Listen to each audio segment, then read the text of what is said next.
We would like to begin by acknowledging the Wurundjeri people of the Kulin Nations as the traditional owners of the unceded land on which we are broadcasting today. We respectfully recognise elders past, present and future. Welcome to Newsline. Brought to you live from the Media Precinct in RMIT Melbourne.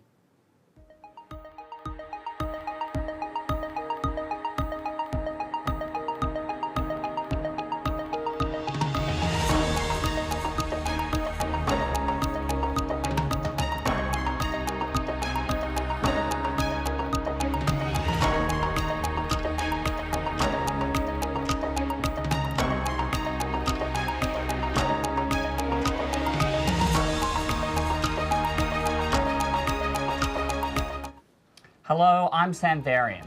And I'm Jamina Nuruddini. Today on the program, we'll be having a look at Skyrail developments in Brunswick, transport in Melton, the hefty costs of playing tennis and flood risks in regional Victoria. We'll also have updates across sport, international affairs and weather. But first, to today's headlines. Today marks the 20th anniversary of the Bali bombings, with memorials held across the country. Prime Minister Anthony Albanese has marked the anniversary at a memorial in Coogee in Sydney's eastern suburbs this morning, describing the terrorist attacks as calculated depravity. 202 people, including 88 Australians, were killed in the 2002 attacks after bombs were detonated at nightclubs on the Indonesian island. The Bureau of Meteorology released its long-range forecast yesterday, warning of torrential rain for Victoria and Tasmania as New South Wales continues to flood. The deluge is the result of a slow-moving cold front that's bringing moisture down from New South Wales, where more than 100 flood alerts and evacuation orders remain in place. Victorians in the north centre of the state are warned to be vigilant for a flash flooding until Thursday, when flooding is likely for the Gippsland region. The rain comes as the northern states brace for a wet spring and summer with the declaration of a La Niña and positive dipole. And nearly 200,000 Australians will have their debt reviews scrapped as the federal government winds down all programs associated with the robo-debt scheme. The reviews were put on hold back in 2019 after concerns about the system's accuracy, with thousands of people wrongly pursued for debts. Many of the debts are now up to a decade old, with the Albanese government believing it too costly to pursue them. The Royal Commission into the robo-debt scheme is now underway, with the final report expected in April next year. Treasurer Jim Chalmers does not expect Australia to slide into a recession in 2023, even as the IMF warns the global economic outlook is bleak. Chalmers said he was prepared to make last-minute changes to the looming budget if necessary, as he heads to Washington, D.C. for a meeting of the IMF with central bankers and finance ministers from around the globe. In its report released overnight, the IMF said that 4 out of 10 economies could experience a recession over the next 12 months. Prime Minister Anthony Albanese is considering a request from President Volodymyr Zelensky for Australia to train Ukrainian soldiers. If Australia agrees, it will join the United Kingdom, Canada, New Zealand, Sweden and the Netherlands in providing military training to Ukrainians. In making his comments, the Prime Minister made it clear that Australian soldiers would not be entering Ukraine. Australia, who has supplied armoured vehicles, military equipment and defence technology, is the largest non-NATO contributor to Ukraine's war effort. A majority of Australians want stronger privacy laws to protect how telecommunication companies use and hold their personal data. The poll, conducted by Resolve Strategic, found that 59% of Australians are in favour of million-dollar penalties for data breaches, such as those recently experienced by Optus customers. Attorney General Mark Dreyfus has flagged the possibility of introducing higher financial penalties to encourage better practices from telecommunications companies following that Optus data attack. Federal authorities launched coordinated investigations into the Optus breach on Tuesday. Tributes have poured in for Dame Angela Lansbury, who has died at age 96 in her Los Angeles home. Her career lasted 8 decades and spanned films, TV and Broadway. It started when she was just 18 in the movie Gaslight. Lansbury went on to become a mainstay on New York's Broadway, where she earned 5 Tony Awards. But Lansbury's most iconic role came as the widowed TV sleuth Jessica Fletcher in Murder, She Wrote, which was a surprise ratings hit that lasted for 12 seasons. She died just 5 days shy of her 97th birthday. Tourism Australia has revealed its new mascot, Ruby the Roo, an animated kangaroo voiced by actress Rose Byrne. Ruby the Roo is already featuring in campaigns in Japan and will have her official launch in New York next week. The launch is the latest part of the There's Nothing Like Australia campaign, designed to lure international travellers back down under after years of lockdowns and border closures. Later in the program, we'll be talking to tourism expert Simon Westaway.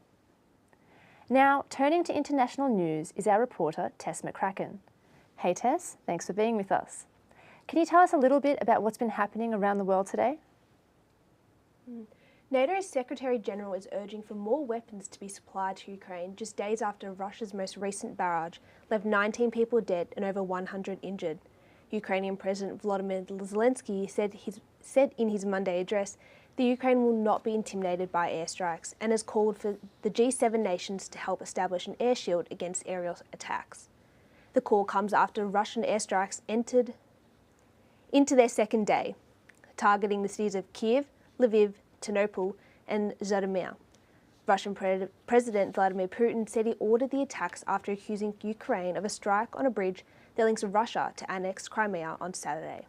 Thanks for that update on Ukraine, Tess. And what about Iran? We've been seeing lots on social media of protests for a while now. What's the latest with that? Yeah, leaders of the three Iranian branches of power have met in the nation's capital city, Tehran, to discuss the protests following the death of Mahsa Amini in police custody last month. The three leaders have emphasised the need for what they are calling security and calm as protests enter their fourth week. This meeting comes after the Iran state television feed was hijacked for several seconds with the call to protest and chanting of the slogan "Women, Life, Freedom." Advocacy group Iran Human Rights have reported at least 185 people have been killed during the protests, and this includes at least 19 children. Thanks, Tess. Now, could you let us know what's been happening in the world of outer space?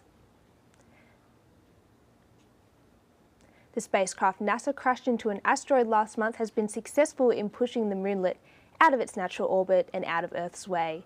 NASA's administrator Bill Nelson said this mission demonstrates NASA's ability to be ready for any space concern. The vending machine-sized spacecraft was destroyed when it slammed into the asteroid 11 million kilometres away. The test cost $325 million US. Lebanon and Israel have reached a historic deal to end a long-running maritime border dispute in the Mediterranean Sea, as well as disputes over gas fields.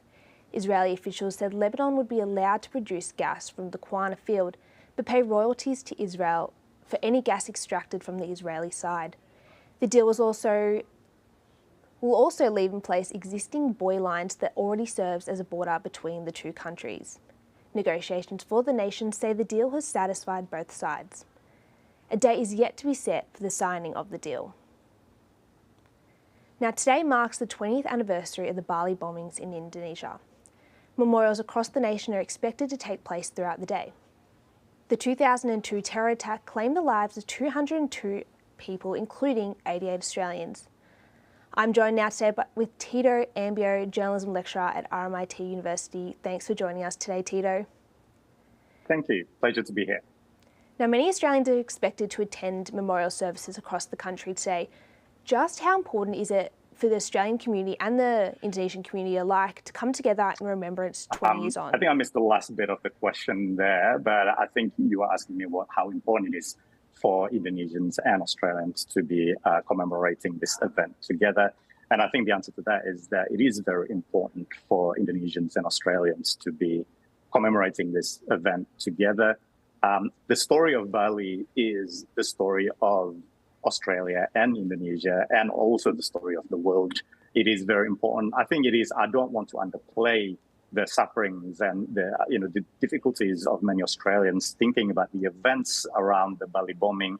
But I think one thing that we need to remember as well is that there were many Indonesians who were affected by this and remain affected by this event. And I think sometimes when you read Australians responding to this 20th anniversary, it becomes about many Australians, which of course it is about Australians. But I think we need to remember as well that this is the story of the region, this is the story of the world, this is the story of how Indonesian police officers, Australian police officers, as well as Indonesian civil society and Australian civil society tackling one of the biggest problems that we are facing right now in the world, which is world security and terrorism. So yes, I think it's very important that we come together to commemorate this events.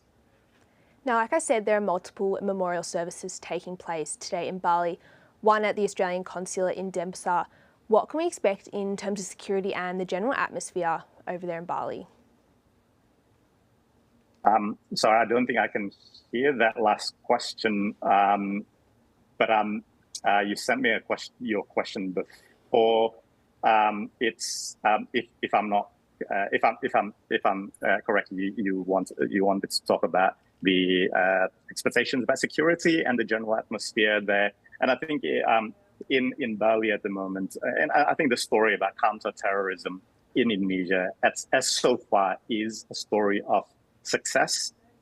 Especially in Bali at the moment, there will be 2 memorials, I think, being held there, and in both of the memorials, police officers are going to make their statements, and I think we can expect really high security. And I think in terms of the general feelings of what people are feeling right now in Bali, I think, especially after the pandemic as well, Bali is an island of tourism, so there's a lot of feelings of, I suppose, people in Bali have been feeling left out after the pandemic, and many of the people who are working in the tourism industry there are now feeling like maybe things are getting okay again, and the tourism industry is surviving again. So I think that's one of the biggest things right now, that people in Bali are feeling like, yeah, this is the story about Australians as well as the tourists who are going there. And I think in terms of security, we can expect high security everywhere, because Balinese know how important this is to tell the world that Bali is open again. In the years after the bombings, Australia helped with the establishment of counterterrorism unit known as Special Detachment 88. 20 years on, how is Australia continuing its counterterrorism aid in Indonesia? Yes, I think this is a very, very important question, a very interesting question as well. As I said before, the story of counterterrorism in Indonesia in the last 2 decades is a story of success. They have arrested, a lot of the terrorism leaders in Indonesia have been arrested, including by Detachment 88, the Detachment 88 that you mentioned.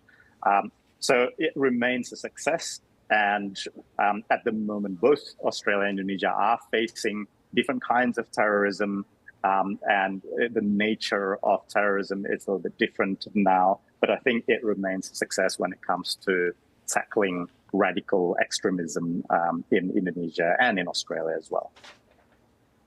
Now, Bali bomber Umar Patek has recently been released after serving just half of his prison sentence. Now, Indonesian media are calling this a success in reform, but many Australians haven't received this news well.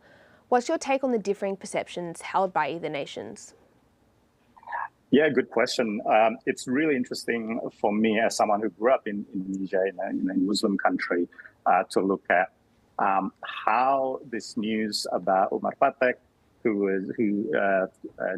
made the bomb that was used in one of the attacks, and how the police has been touting his story as a story of success. And obviously, not every Indonesian agrees with this description that this is a success, and it remains to be seen whether it's a real success or not. But I think this is one of the biggest challenges that Indonesia is facing right now. How do you de-radicalize people? And we have to remember as well that many of these people are people who are who have faced a lot of poverty, a lot of feeling like the world is not giving them the opportunities that they want to experience. And, there's a lot of really deep, complex history that we're dealing here with colonialism. A lot of people in Bali, including a lot of people who might feel a little bit slighted by the injustices that are happening in the world today. Some of them have taken fundamentalism as a way out or as a way in to basically reclaim their identity in the world. So there is this big challenge in Indonesia right now where, how do you tackle this? How do you tackle people who are attracted by fundamentalism, by extremism, and Umar Patek is probably an extreme example. Obviously, he was attracted by the ideology and did something horrible. And so that's why I think this framework in Indonesia, where people are saying, well, this is probably an ideal outcome where someone who has been so extremely radicalized can be asked to consider other points of view. But meanwhile, obviously, in Australia, this is something that that's not been received well, and I think we need to have a better discussions and dialogues around this very, very complex issue. Well, thanks for your insights, Tito. Thanks for joining us. And back to you, Sam and Jemina.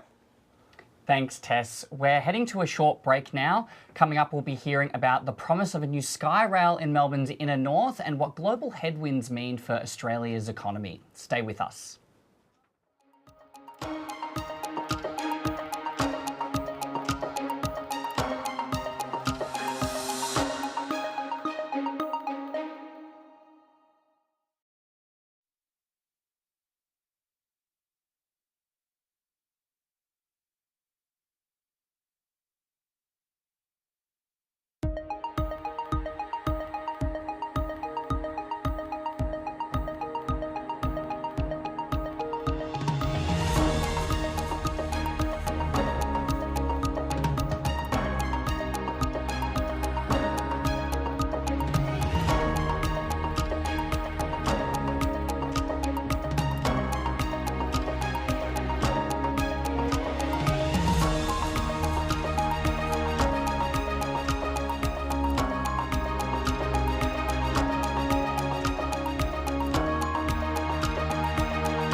Welcome back to Newsline.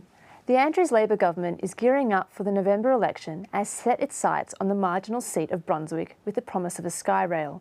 My co-host Sam Varian has more.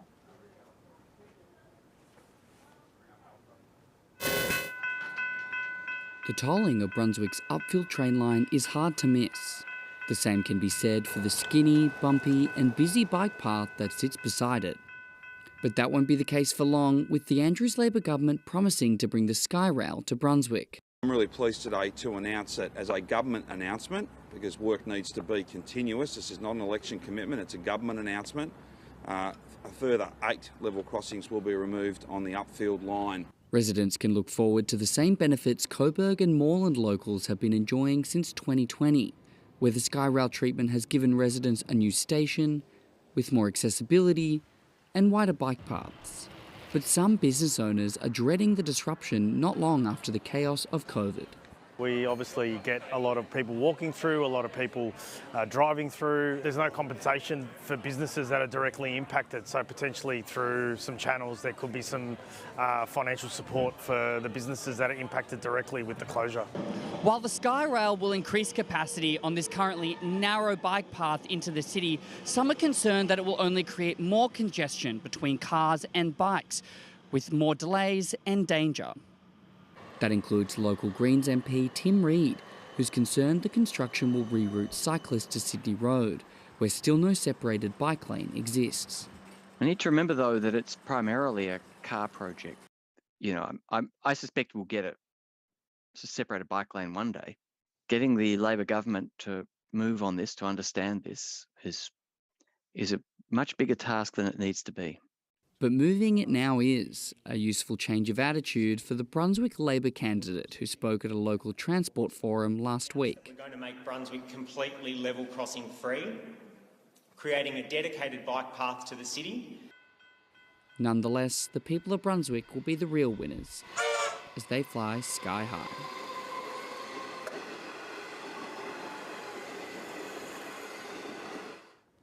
That was my co-host Sam Varian reporting.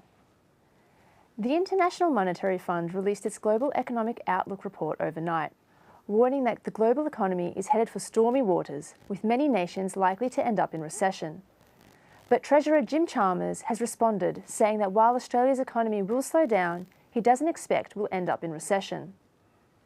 We have with us Mark Humphrey-Jenner, Associate Professor at UNSW's School of Banking and Finance, to help us make sense of these forecasts. Hi, Mark. Mark, in the IMF's report, they warned that the interest rate rises could lead to a harsh global recession. Do you agree with that? And should we be easing the pressure that high interest rates are creating on family budgets? Well, firstly, thanks a lot for inviting me along here. And the IMF is right to warn about a risk of a global recession. So we've seen several surveys that really allude to this. So, for example, KPMG has done a couple of surveys of CEOs around the world, but also in the United States, for example. So amongst global CEOs, over 80% of CEOs expect a recession over the next 12 months. In the US, around 90% of CEOs expect a recession over the next 12 months, and only 34% of them expect that recession to be mild. So broadly, we're seeing significant recession risks. If we're looking at specific locations, like I said, the US, we're seeing a recession risk. In the UK, the Bank of England has already flagged they might already be in a recession. The Eurozone is likely already in a recession as well, at least according to Jamie Dimon, the CEO of JP Morgan. So we're seeing significant recession risks broadly. Now, if we focus specifically on Australia, Australia's in a slightly better position. So if we're looking at what's going on with Australia's GDP growth, say we're looking at GDP forecasts for 2022. According to FactSet, which is a data source for finance data, the forecast for GDP growth is around 3.9% across 15 analysts. Compare this with the US, where the forecast GDP growth is around 1.7%. So absolutely, we're likely to have a recession in many countries. Australia might escape that exact downside though, and Jim Chalmers has flagged he doesn't think a recession is likely to occur in Australia. Now, if we're looking specifically at the role of interest rates could certainly push us toward a recession. That's something that many investors have flagged. For example, Michael Burry, who's a major investor most famous for the Big Short during the global financial crisis. He's argued the Federal Reserve going really hard on interest rates could push us toward a recession and risking remaking the mistakes of the 1930s. If we're looking at Cathie Wood, who is most famous for the ARK Innovation ETF, she penned an open letter to the Federal Reserve highlighting this as well. They might be pushing the economy toward a bust. So rising interest rates are also a factor in this. If we're looking at household budgets specifically, rising interest rates, particularly in Australia, are a problem here because many people are on variable rate mortgages, which mean that when the interest rates are going up, obviously their mortgages are going up. This also affects renters. It affects renters not because homeowners can just force up rents because interest rates have gone up. It affects renters because now when interest rates are going up, it's more difficult to afford to buy a house. So they now need to rent more than they perhaps would have done beforehand, which forces up demand for rents, which forces up the rental price. So this obviously will affect household budgets, and the IMF is right to warn about it. And so, Mark, obviously there's a lot there about, the impending kind of impact of a recession and, throughout the globe. But then there is also, of course, high inflation happening at the moment. What are the other levers that we can expect the government to pull if the RBA isn't going to rise interest rates, and we don't want those same mistakes from the 1930s? Yeah, there's really only a couple of levers overall you can pull to get on top of inflation. You've got monetary policy, which is what the central banks are doing, and fiscal policy, which is what the government, so for example, Treasury, would be doing.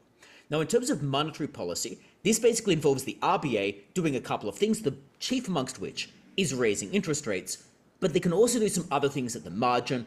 For example, making it more expensive to store money at the RBA or paying a lower interest rate for having that money at the RBA. So basically that would involve interbank transfer interest rates. So there are some other things they can do at the margin. So it's basically coming down to pushing up the interest rate.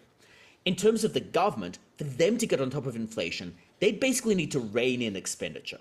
They need to rein in expenditure if they want to reduce inflation, because that then will reduce fiscal stimulus, that is, will reduce the money going into the economy. Those are really our two major levers.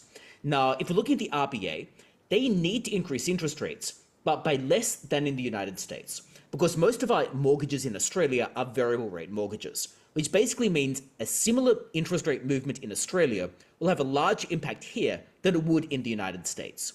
The major danger they're facing is that by not increasing interest rates as much as in the US, we risk importing inflation from the US because the Australian dollar gets smashed.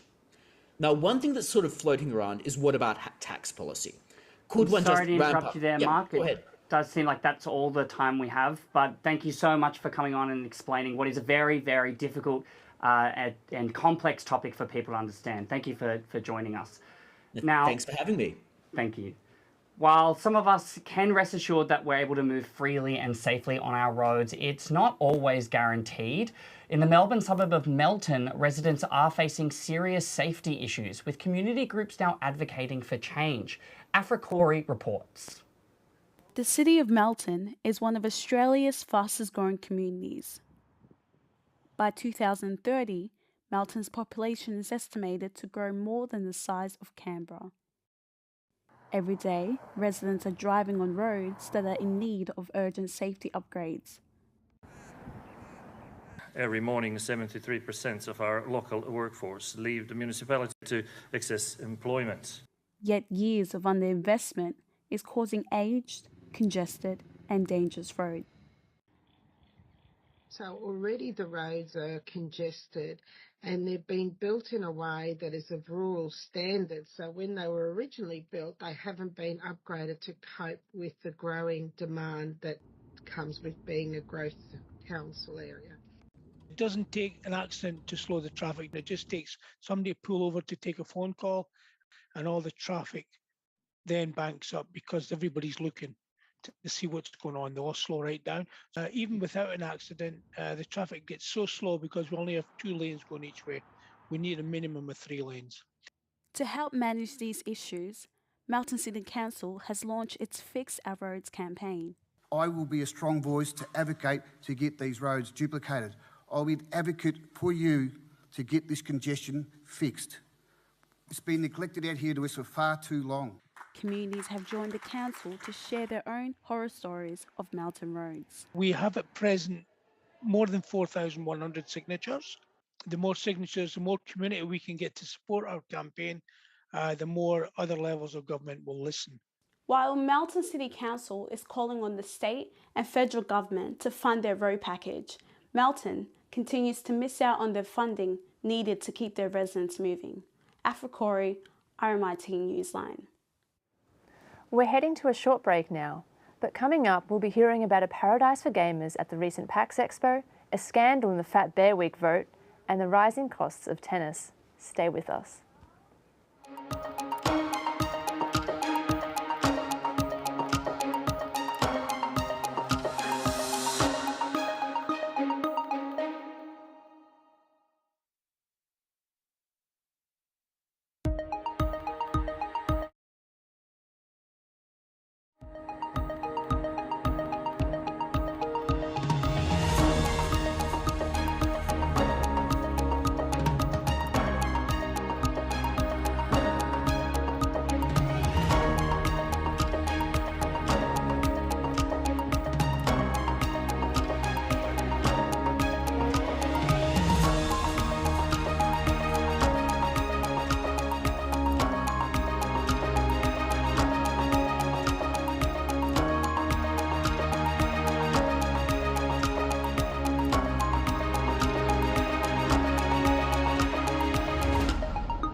Last weekend was a big one for nerds across the globe. New York Comic Con teased upcoming shows and movies for pop culture fanatics, while everyone's favourite streamers gathered in San Diego for TwitchCon. Closer to home, the biggest gaming convention in the Southern Hemisphere finally returned to Melbourne as gamers stormed the PAX Expo. Gab Petraka has more. More than 80,000 people descended on the Melbourne Convention and Exhibition Centre this weekend for PAX. The expo returned in person for the first time since 2019, highlighting the best in gaming, from video games to tabletop games and live-action roleplay. PAX is an opportunity for fans to explore the latest games and take in esports tournaments and industry panels, boasting some of the biggest names, including Shuhei Yoshida, one of the fathers of PlayStation. But for many, the best part of PAX is the opportunity to dress up and participate in the cosplay community. Yeah, it's fun. It looks interesting. I'm a creative person, so it's just another medium of creativity for me. While passes sold out for both Saturday and Sunday, that didn't stop some people who stopped by to enjoy what is affectionately known as LobbyCon. Visitors enjoyed the atmosphere of the expo, participated in role-play quests, and even played a few games, all without stepping through convention doors. I haven't gone inside this year because, it's like, PAX is like LobbyCon. Honestly, I only come to conventions to cosplay because it's a good environment. If I walk out like this into like the streets, I feel like it'll be a bit strange, so PAX is a good time to come. While some visitors were enjoying the thrill of their first PAX experience, for others it was just good to be back after the pandemic hiatus, even if the convention looked a little different this year. There's a lot more tabletop stuff, which I find really exciting, and then there aren't as many new games coming out, unfortunately, but whatever we can see, it's really fun, and the indie games is really fun as well. While visitors have enjoyed the novelty of dressing up as their favourite characters and trying out both new games and old favourites, the star of PAX this year has without a doubt been the indie game developers. A number of Melbourne game studios made an appearance on the PAX Rising floor, including Things for Humans, Catchweight Studio, Dragon Bear Studios, Kyoto Roshala, and Massive Monsters, whose new game, Cult of the Lamb, has been an instant success. And with the Andrews government announcing $5.25 million in funding to support the development of new games and creative spaces, the video game industry in Melbourne is only set to grow. Gabrielle Petrarca, RMIT Newsline.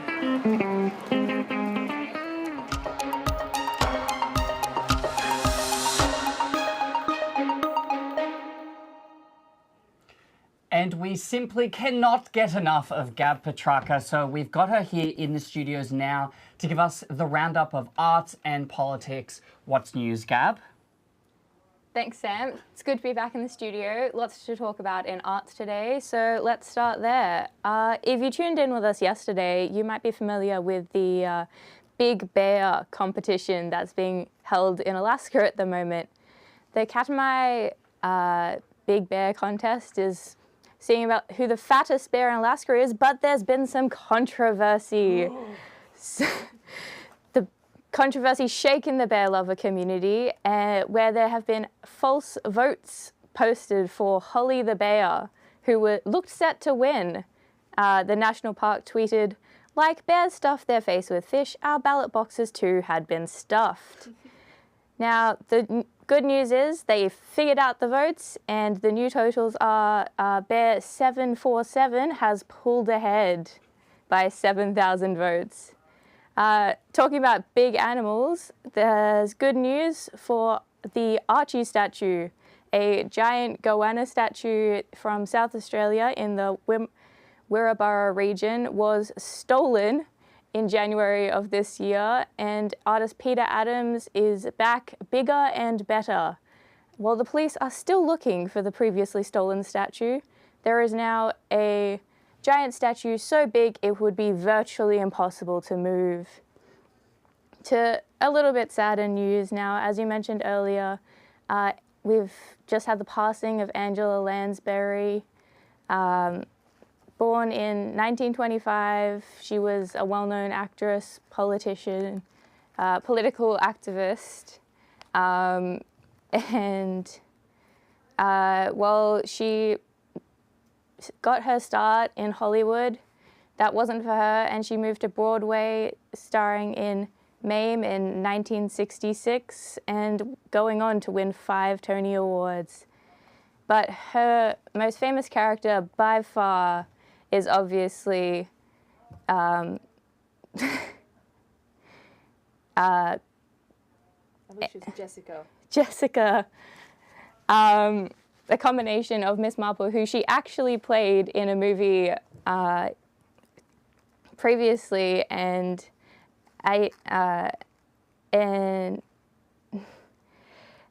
moving on to other Broadway news, Wicked will be returning to Melbourne, will be returning to Australia in August of 2023. To celebrate the 20th anniversary of Wicked, it is coming back to the Sydney's Lyric Theatre, shown to over 60 million people in 16 countries, and boosting the career of many famous actors and actresses. And also we'll be getting a movie soon with Ariana Grande and Cynthia Aviro. Also Bridgerton heartthrob Jonathan Bailey. In other exciting music news this morning, the ARIA nominations have been announced, with leaders Rufus Du Sol and Amyl and the Sniffers being nominated in several categories. Moving on to international news now, let's have a look at what's making headlines. In the US, the New York Times, the Washington Post. So obviously we've got a lot of focus on what's happening in Ukraine and between Ukraine and Russia at the moment, with Russia bombing civilians. But there's also an interesting element about Catholic hospitals. So a lot of the hospitals are being run through Catholic churches, and consequently further pushing abortion agendas or anti-abortion agendas. Moving to New York now, Hurricane Ian has ravaged Florida and they are still recovering. There's a small segment on that, and again, Ukraine is dominating headlines, and we can't expect that to change anytime soon, unfortunately. Moving now to The Guardian UK. Again, Russia, but we've got a part about the Royal Society for the Protection of Birds, who are fairly up in arms at the moment over a proposition to scrap laws protecting environmental preserves and reduce funding to farmers who promote healthy, environmentally sustainable farming. That's it for now. That's it for the roundup. Back to you, Sam and Jamina.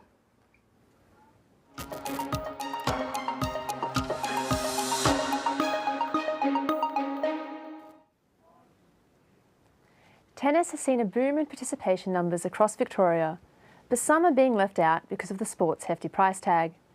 Tennis clubs are aware of the rising costs of play, but are hoping increasing player numbers will keep tennis affordable. Reporter Casey McCarthy with the story. Tennis is one of the fastest growing sports in Australia. Around 1.5 million Australians play the sport. In the past year, participation grew by 37%, but the costs involved are still a constraint for some. Community court hire fees can be as high as $30 per hour, and club memberships in the hundreds per year. Individual private coaching lessons are often priced at around $50 for a 30-minute session, and the lowest priced tennis racket on the market will usually be around $100 for an adult-sized racket. Tennis clubs are aware of the price of play, but most are volunteer-led organisations that have running costs to keep courts open. So in terms of the costs of running a tennis club, yeah, we've got to light the place up, we've got to maintain it, we've got to replace the court surface every 5 years, which is about $250,000 exercise. So any rental fees go towards that sort of either literally putting the lights on, or maintaining the nets, putting the nets up, and that resurfacing every 5 years. Running costs for clubs have increased in recent years, but the growth in participation has enabled clubs to maintain a steady price for play. Tennis was seen as lower risk, so it was open proportionately more of the time. So we had a lot of people going, oh gosh, there's nothing else to do, I'm going to play tennis, and lots of families joining, thinking, okay, that's a good option for the family.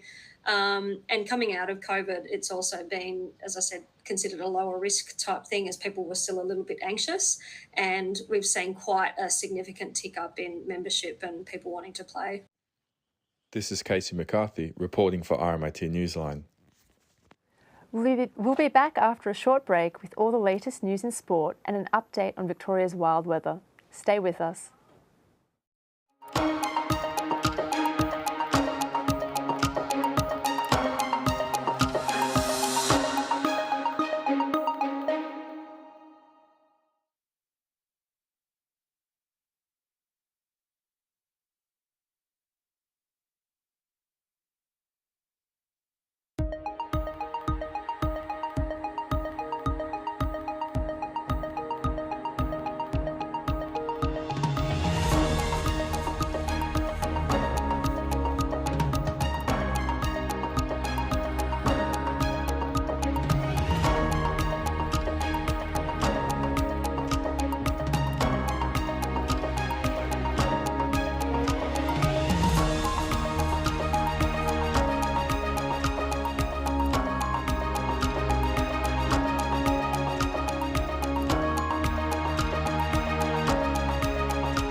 Welcome back to Newsline. I'm Sam Varian.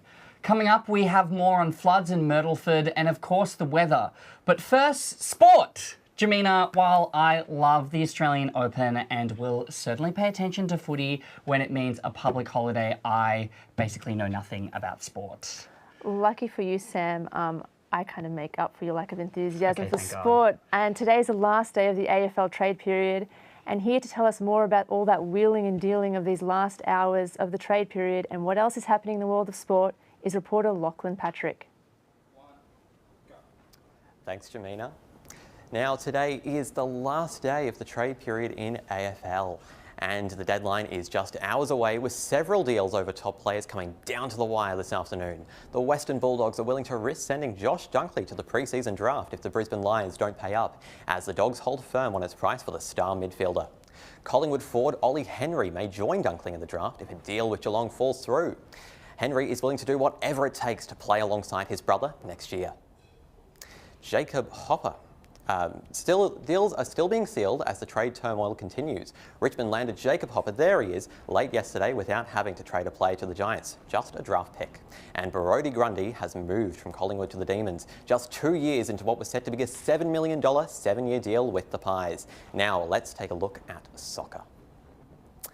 The Matildas overnight came out on top over Denmark. They managed a strong 3-1 victory in the women's friendlies, but it wasn't looking good for the Matildas at the start. Denmark's Karen Holmgaard scored just 47 seconds in, spurring a dramatic turnaround from the Aussie side in the second half. A hectic 9 minutes saw Matildas winger Caitlin Ford tie things up. Then a strike from Katrina Gorry put the Matildas in front. Ford sealed the deal with a third goal in minute 74. It's the team's first win against a top 20 team since last year, continuing the Matildas' comeback after a Saturday win against South Africa ended a disappointing string of losses. They'll be hoping to keep that up for the Women's World Cup, which comes right here to Australia in July next year. Now, let's head over to Europe. Manchester City lost its first points in a strong Champions League season, drawing 0-0 with Copenhagen overnight. A red card for Sergio Gomez 30 minutes in proved challenging for the team. Star striker Erling Haaland was benched for the whole match. But they're still straight through the knockouts thanks to a match between Borussia Dortmund and Sevilla. The match was tightly contested and also ended in a draw 1-1. You'll see that in a moment. Not so lucky are Celtic, though. You saw their coach there earlier. A home loss to RB Leipzig is the latest in a string of poor games, sending the team's hopes of advancing in the competition down the drain. Coached by Aussie Ange Postecoglou, there he is again. The Scottish side now faces a battle for third in Group F. If the team can swing that, it would qualify for the second-tier Europa League. Postecoglou spoke about Celtic's path forward after the match. That can take you on to the next stage in Europe. Is the message to the fans and the players to continue to believe that that is possible? Yeah, we have to. The next home game against Shakhtar becomes really important for us. And we've just got to maintain the belief. I think the worst thing you can do right now is allow the disappointment of what's happened tonight deter you from what you're trying to achieve. Now let's bring it back home. Ticket sales opened for the Australian Open today, with organisers hoping to break records for the first tournament since pandemic restrictions lifted this year. The tournament's record is over 800,000 tickets sold, and Team Australia Chief Exec Craig Tiley says pre-sales are set to break it. But the Open will go ahead without one notable name. Novak Djokovic is still banned from entering Australia. That's not him, that's Ash Barty. Nope, there we go, we'll find him eventually. He's still banned from entering Australia, though, after being deported in January. But the new government could intervene, will they? We'll find out in January. And finally, look at this, racing season is here. Last night, a light show lit up Sydney Harbour as part of a cash splash for the Everest barrier draw. The race courted controversy in 2018 for a similar display when barrier results were projected onto the Opera House. So who were the big winners and big losers of this barrier draw? Well, last night, Joyful Fortune, Giacchino and Private Eye scored easy runs, getting prized inside barriers. There you just saw 500 Jones lining up Sydney Harbour with all of those results. Many people looking forward to Saturday, including me. That's it for sport, though. Back to you, Sam. Thanks for that, Lachlan. Tourism Australia has unveiled its new campaign to try to lure international tourists back to the country.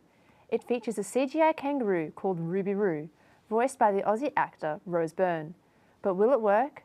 And should Australia perhaps be trying something a little more edgy than just a classic good old kangaroo? What do you think, Sam? Look, okay, I have strong opinions about this because, I mean, you can see it on the screen now. It's, you think back to what we've had previously. Do you remember Where the Bloody Hell Are Ya? Yes, I do. It was sexy. It was sexy. It showed Australia as kind of cool. This is a little bit, shall we say, dorky. Not that there's anything wrong with dorky, but... Be kind.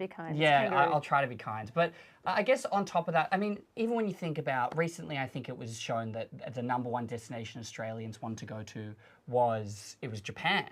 And so if you think about, and I certainly want to go to Japan, but why do I want to go to Japan? It's certainly not because of a concerted, advertising campaign by the Japanese government. Think about where do you desperately want to go, Jamina? Well, first of all, it's funny that you should mention Japan because, yes, I desperately want to go there. I will desperately go anywhere at this point after years of lockdown. But I'm pretty sure that the campaign's actually focusing heavily on Japan.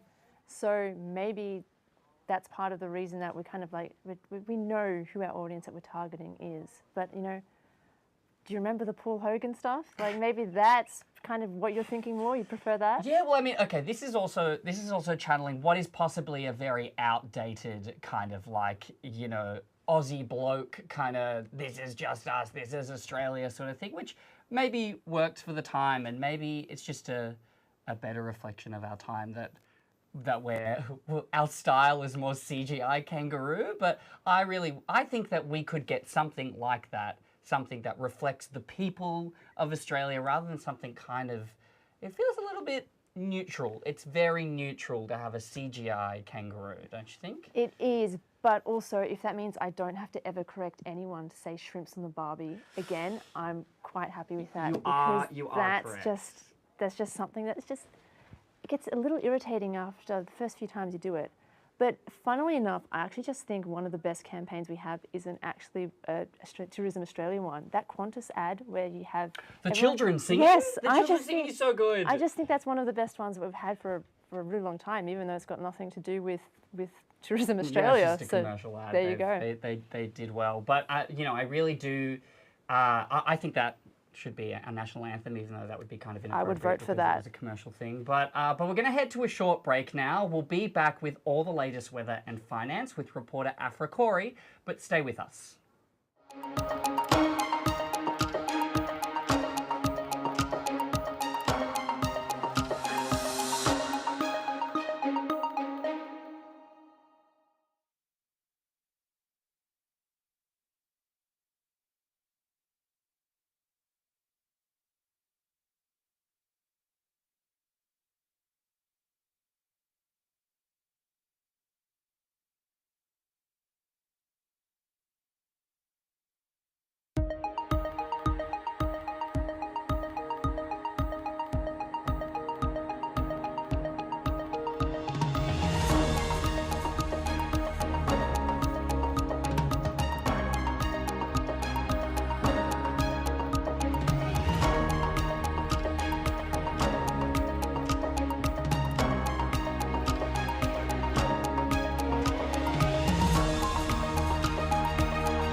Welcome back. You're watching Newsline. I'm Sam Varian. And I'm Jamina Nuruddini.